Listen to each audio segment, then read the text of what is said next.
សួរបងប្អូនតានេះគឺជាអាងចិញ្ចឹមត្រីរបស់ខ្ញុំប្រើតាំងបងប្អូនតាអ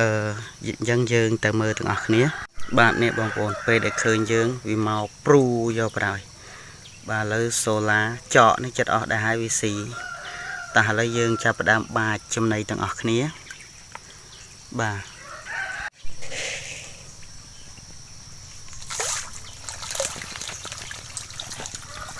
អូខ្មៅល្ងឹតប្រហើយ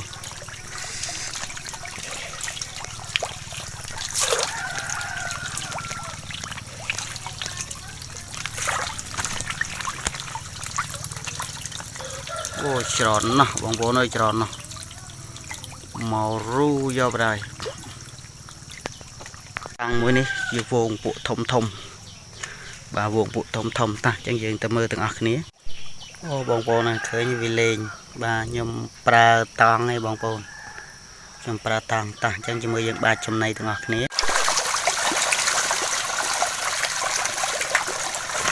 អូតដើមគ្នាយកប្រហើយបងប្អូនអើយតដើមគ្នាយកប្រហើយ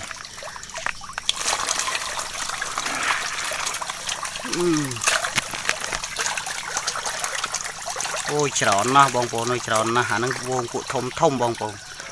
វងពួកធំបាទអញ្ចឹងជាមើលម្ដងទៀតពេលដែលយើងដាក់ចំណីវាស៊ី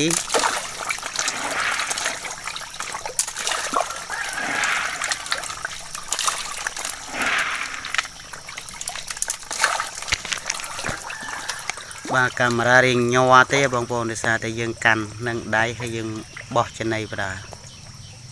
ត្រង់នេះគឺកង្កែបតាស់អញ្ចឹងយើងចាប់ដើមមើលទាំងអស់គ្នាបាទបងប្អូននេះគឺជាកង្កែបបងប្អូនណាធំហើយដែរធំហើយបងប្អូនបាទអញ្ចឹងលក់នៅតាមទីផ្សារចិត្តអស់ដែរហ្នឹងសល់តែប៉ុណ្្នឹងបងប្អូនខាងនេះប្រភេទខ្យងបឺបងប្អូនខ្យងបឺនោះស្រួលណាស់ចិញ្ចឹមវាបាទនេះឃើញទេបងប្អូនយើងដាក់តែស្លឹករុក្ខជាតិឲ្យវាស៊ីមកវាចាប់ផ្ដើមស៊ីបងប្អូននេះឃើញបាទវានៅក្នុងនោះមានច្រើនទៀតតោះឥឡូវចាំមើលចាំខ្ញុំលើកកំប្លោកគេបងប្អូនវាទុំតាមហ្នឹងបាទនេះប្រភេទខ្យងបឺនៅក្នុងទៀតនៅច្រើនដែរបងប្អូន